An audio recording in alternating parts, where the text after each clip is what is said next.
Hi.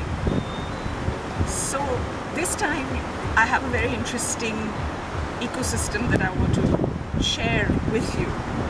I'm in Istanbul and you can see that's the Asian side of Istanbul and I'm actually on the European side of Istanbul. In fact, that's the thing that really attracted me about Istanbul. To visit a city, the only city in the whole world that is situated on two continents. In this case, the Asian continent on that side and the European continent on this side. What would it be like to be in an ecosystem that straddles two continents that are so different? How does that affect everybody? How does that affect the ecosystem here? Well, I have to say that it's very intriguing, just as I expected it would be, but it's intriguing in a sort of a different sort of way. So while Istanbul is it's a bustling city with a population that ranges from 13 million to 20 million depending on who you ask. If you look at the official figures, then it's sort of closer to 13 million. If you ask the cab drivers, they all swear that it's 20 million. So it's somewhere in between. It's listed as a world city, an alpha minus world city, and is a very important part of the emerging markets. But what I find really intriguing is the layers of identity that I notice when I interact with people in Istanbul.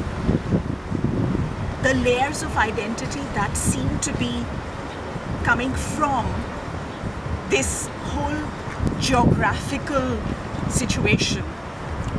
So there are Asian attributes that you see and feel in the ecosystem, but there are many European attributes that you see and feel in the ecosystem. They're all intertwined, and that's what makes it very interesting.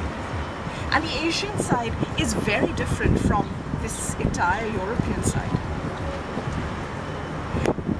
In fact, there is this sense of some culture strain that is very, very present. It's not overt, but it's very present here.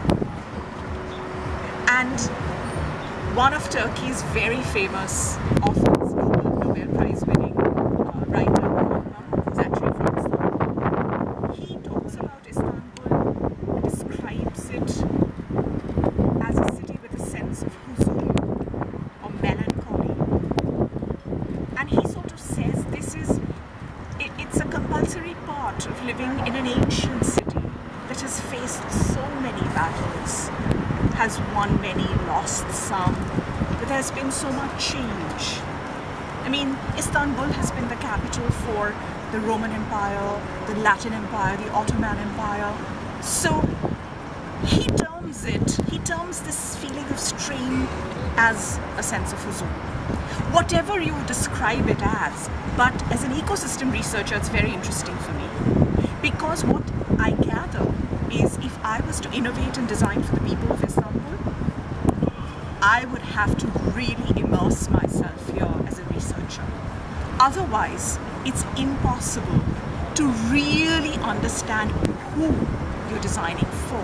Who are you innovating for? Are you innovating for a population that is European maybe in body and more Asian in soul?